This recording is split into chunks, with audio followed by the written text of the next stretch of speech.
has referred to the word by which Jesus was created as special, referred to him as the Word of God in a special sense because of his miraculous birth, being born without a father, and being a prophet from birth. He is a special category. So Allah refers to him as the Word of God. But he was a human being. He was a created being. Only the completion of the creation equation. The creation equation until the birth of Jesus was incomplete in terms of the creation of man. We had man created without father and mother. We had man created without mother. Man created without father and mother is Adam. Man created without mother is Eve. And we had man created with mother and father. That's the rest of creation. The only one left out of this equation to complete it was man created without father. And that was Jesus. He was like Adam, like Eve, like the rest of creation in the sense that their creation is from nothingness. This is by the will, the Word of God. It is all a miracle. But for us, because the vast majority of mankind is created from father and mother, then the creation without a father is unique. It is miraculous by the will of God in a special way. But had God willed, he could have created all of mankind without a mother, or created them all without a father. And then the miraculous one would have been the one created with a father and mother. This is all by the will of God.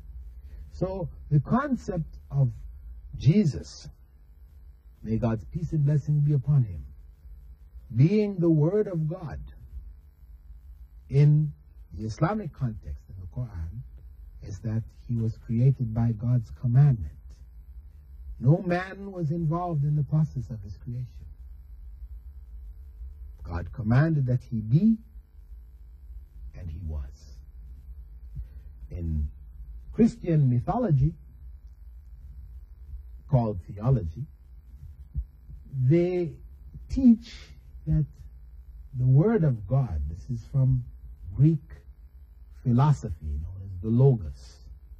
The Logos, which means word also, was in ancient Greek philosophy the intermediary between God and his creation, through which the rest of the creation came into existence. Because for them, God was a unity, and the creation was a multiplicity. Logically, they couldn't understand or accept how multiplicity can come from unity. Unity should produce unity. This is what logically they concluded. So what they have in their philosophy is that the universal soul, part of the universal soul becomes manifest as the Word, the Logos, which is in this world element. And from that Logos comes the rest of the creation. So that aspect, which was a part of Greek philosophy, which was in those people, when Christianity came to that part of the world, in order to make it attractive, their ideas were absorbed, their philosophies were absorbed, and the true teachings of Jesus was overpowered. They were overpowered by these philosophical concepts, and they were used by those who sought to distort the teaching to make Jesus God. So we find in the beginning of the chapter known as the Gospel according to John, the the statement, in the beginning was the Word. In the beginning was the Word, and the Word was with God, and the Word was God. This is the philosophical argumentation that the Word, which is described later as becoming flesh and dwelling amongst men. So we're talking about Jesus here. Jesus, according to them, was the Word. That was there in the beginning, meaning that the Word was eternal. Jesus was eternal. And he was with God, and he was God. Something which is so confusing that the vast majority of Christendom, they just accept this blindly. No way to understand how the Word was with God, and at the same time it was God.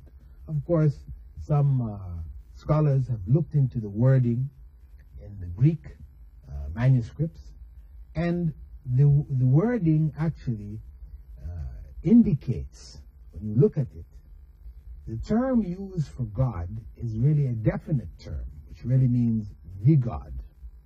And the term which was used in terms of the word being God was a God. So actually the proper translation, according to some scholars, is that in the beginning was the Word, and the Word was with God, and the Word was a God. It's really promoting a concept of there being two gods.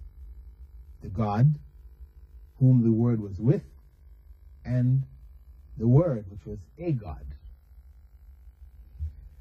In any case, it is nonsense, it is illogical, and it is false.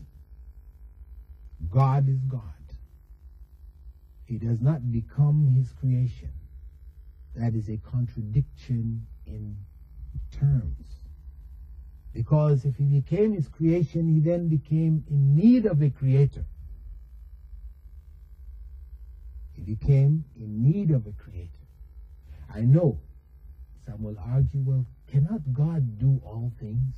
Is God not able to do anything? Anything he wishes? Anything? Yes, in the general sense, yes. Anything, God can do anything which is befitting with him being God. But to include things, when you're saying of anything, to include in that things which means he's no longer God, this is contradictory. Can God die? Can God not exist? As the philosophers used to like to come with it to the Christians, can God create a stone which is too heavy for him to lift? This is all nonsense. No. These all contradict God being God. Therefore, when we speak of God being able to do all things, these are all things which are in keeping with him being God. Nothing which will make him less than God. So, the concept in Islam is that Jesus was created by the command of God, without a father. And as such, he is the Word of God in a special sense. In Christianity, he has been turned into God himself. That God became a man, which is against the teachings of all of the prophets, from the beginning of prophethood with the first man, Adam, till the last of the prophets, Muhammad. May God's peace and blessings be upon all of them. With that, dear viewers, we'd like to conclude this program, hoping that you will continue to follow the segments as they unfold, sharing with us the thoughts of our viewers, as well as the Islamic explanations to their queries and questions. And we'd like to hear from you also.